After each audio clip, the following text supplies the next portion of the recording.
For verse and devotion today, it's the very last one of this series and the whole, we went over how can reading the Bible and help me attending church help me with, fill in the blank, and we went over several different types of issues and problems that people have.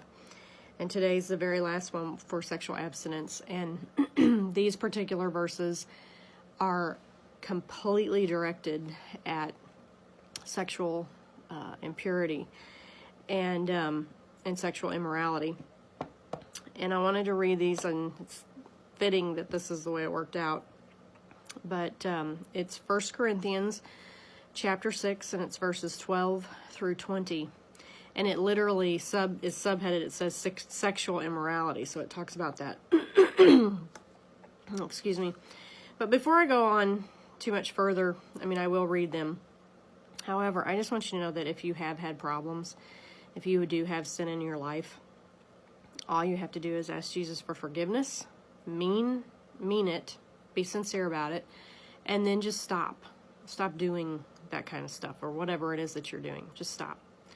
And read the Bible. Ask the Lord to help you understand what it means. And then after you do that, pray and ask Him to help you take what you read and put it in your life. Like, actually do it. It requires an action. So if you read it, do it. Okay? And then just go from there. Have your prayer time, Bible time, where you read the Bible. And you will grow. You will. Because that's how the Holy Spirit works. When you open your life to Him, He comes right in and starts working and helping you. And it's a wonderful, wonderful thing. You'll never regret it. I can promise you that.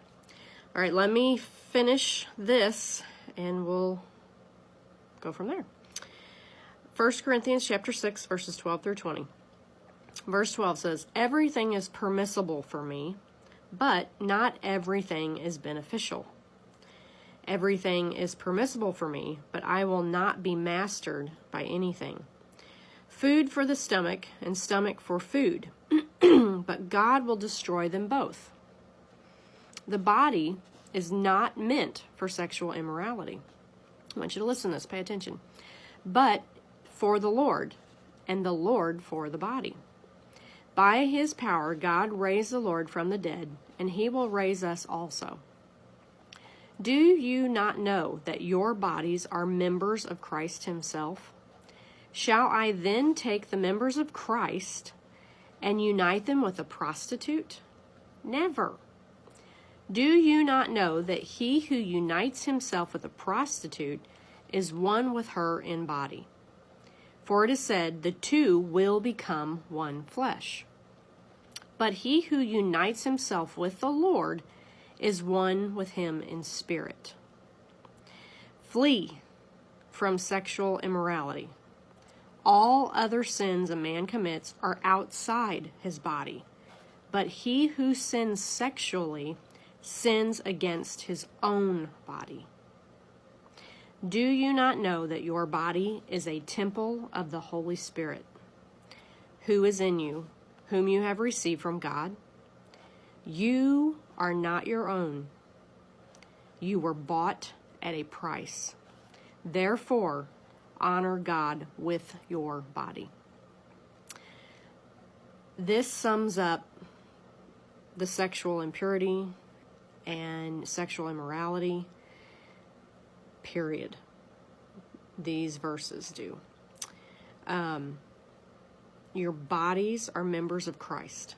And so when you sin sexually against yourself, you're sinning against Him because He bought you. Okay? And it says flee from sexual immorality. It doesn't say hang around it, check it out. It says flee. Run away. All other sins a man commits are outside his body, but he who sins sexually sins against his own body. That's one of the reasons why people have such a hard time in life after they've had issues with sex, because it really messes them up. And the only way they can get free of that pain and that hurt and mental anguish is by going and uniting themselves with Christ, because it says down here, it says, where does it say it? But he who unites himself with the Lord is one with him in spirit. And when you get closer to Christ and you say, I want all that I can get with Jesus, it changes your life. It changes the past. It washes it all away. And you just need freedom from the junk that you had problems with that were done against you sexually.